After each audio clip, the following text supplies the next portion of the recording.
Akyam.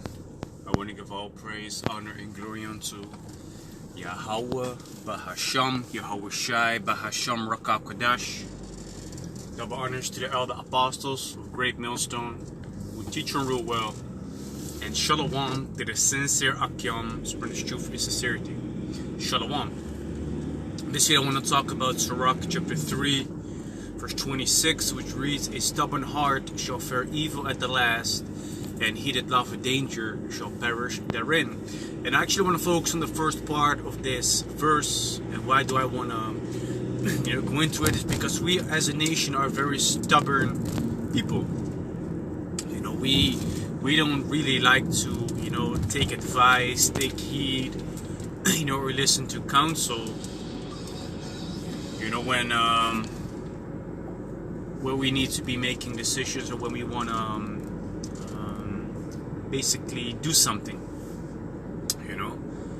and oftentimes, this is speaking for myself, the decisions that I made, even though somebody told me this, that, or the third, even though it wasn't necessarily given advice, or I didn't ask for advice, more often than not, these things went alright, went okay. But like it also says in the book of Job, it says that that the Most High speaketh once, yet twice, yet men perceiveth it not. So when you as an individual, a brother within this truth, want to set out on doing something, but then you see multiple brothers, that are not even really speaking to one another about what you're trying to do, give the same advice, or tell you the same thing. That might be the moment that you should consider within yourself, like, hey, maybe the Most High is trying to tell me something. Maybe the Most High is trying to tell me something, because if 1, 2, 3, 4, maybe even 5 brothers say the same thing without having spoken to each other, how can you then, still not see that, something is being emphasized, that something is being mentioned to you, through the spirit and power of Yahweh Shemir Shai, man. But that's why the scripture in Sirach chapter 3, verse 26 says, "A stubborn heart shall fare evil at the last," which goes into, if you are so stubborn to not want to take heed to, the 4 or 5 brothers saying the same thing, without having even spoken to each other, then you're basically gonna have to sit on the blisters, man. You're gonna have to basically take that L, if you still go on with that what you want to do, man. Because maybe you're not ready for, that which you want to undertake. Maybe it's not even meant for you to undertake it. Because, more often than not, that you're here because that what you want to do is not going according as planned, is basically a protection, man. Like, hey, this is not for you, man. And if all them things that you be trying to do hinder your work in this truth, then you should really consider whether it's a good thing, man. Whether it's not too much, or whether it's even the right thing to do. Because you need to learn and understand that being in this truth is a hard thing, man. It comes with a lot of responsibilities. It comes with a lot of extra work. That we have to do in the life that we already live, man. It's not an easy thing, to also study, make videos, read. Meanwhile, you have a full-time job. You might have a family, that you're taking care of. So those are things that are not, light, man. But then you also want to, set out to do different things, extra things, on top of everything that you already have,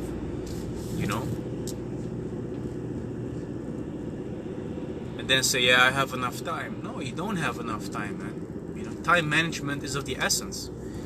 Have you done everything that you need to be doing? Are you yourself in order, man?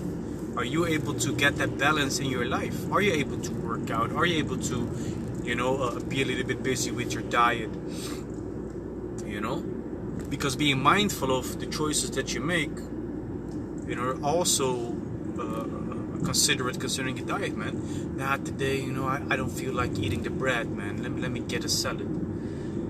Balance. You don't have to be dieting, but are you mindful of your diet? Are you busy with these things? Are you thinking about those things? So like it says in Sirach 3:26, a stubborn heart shall fare evil at the last, man. Not and he that loveth danger shall perish therein. So basically, then you're gonna have to basically swallow, that loss, man, that L. If you still go on with that which you set out to do, man. Which I think can completely get you off balance. It can get you effed up financially, mentally, physically. Scripture even says that if you watch for money, you lose its sleep, man. If you're constantly busy with making money, you can't even sleep, man, because you'll be like, hey, I need to make money here and there, otherwise I'm not gonna make it, through the rest of the month.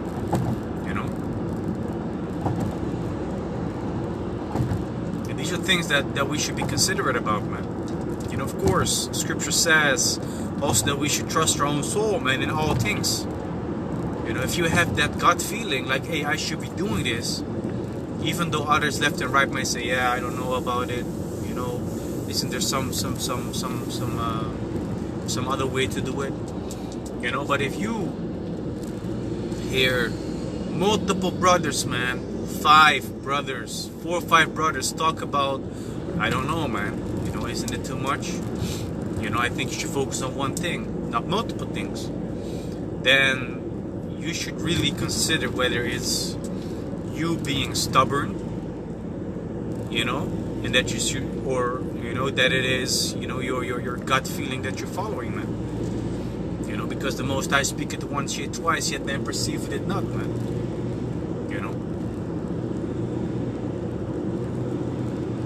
That's really what you don't want, man. You don't wanna fare evil at the last, man. You don't wanna basically eat that loss, man. Because then you had all that talk, man, all the talk about all the things that you wanted to do, set out to do, that you wanted to achieve. And look at you now. And that brother's gonna say, of course, and didn't want to. We taught you so. We taught you so.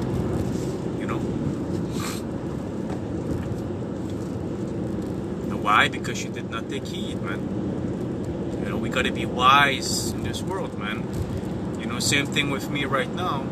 I'm partly self-employed. And a couple of brothers recommended, that you should not work for an employer, without some sort of contract as being self-employed, which, basically from the early stages on, I've been doing that with companies. With those that I really work for diligently, I have a contract. But now I work for Amalek as well, and I want to make the transition, to go self-employed. But all these self-employed people at the job, they don't have a contract with the guy. But I really, opt for that contract, man. I told him yesterday straight up, I ain't gonna work for you without a contract as self-employed.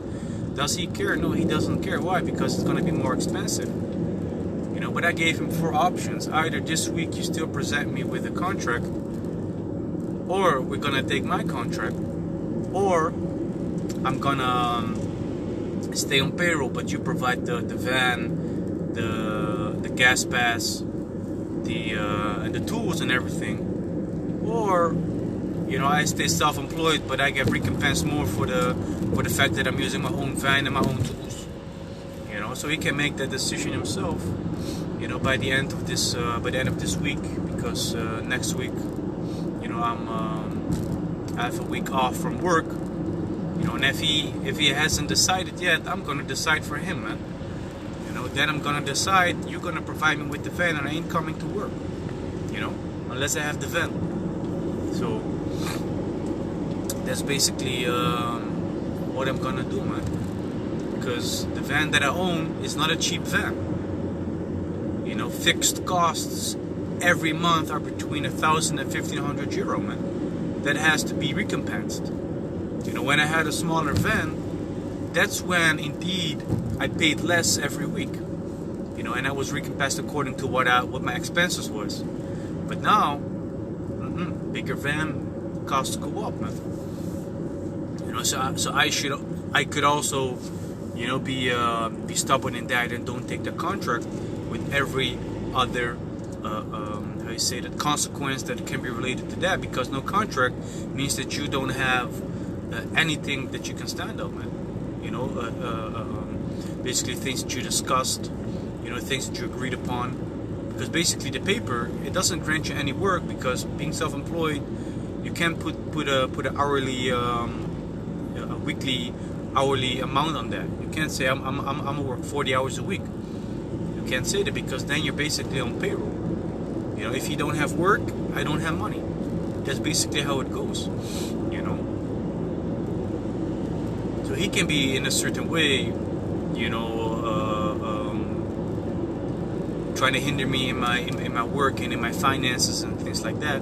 But I just want that contract, man. I want to have a little bit of, you know, something that I can go back to, man. You know, like, hey, here it says we have good communication, man. We have good communication. Yesterday, I sent him the thing. He hasn't even responded yet. You know, the whole week I sent him things. He don't respond. Okay, suit yourself. You know, no problem. You know, that's not good communication. You know. So yeah. You know, stubborn horse prefer evil at the last, man. You know, if you really, you know, are stubborn like that, and you don't wanna, you know, take heed to that which is keeping you safe, then you're gonna be in for a treatment. You're gonna be in for a bad time, a bad situation. You know. So yeah, with that, I do hope and pray that this video is edifying. And with that, I want to give all praise, honor, and glory unto Yahweh, Bahasham, Yahushai, Bahasham, Rakakodash. Double honors to the apostles of Great Millstone, teaching real well. And shalom to the sincere Akyam, spread his truth and sincerity. Shalom.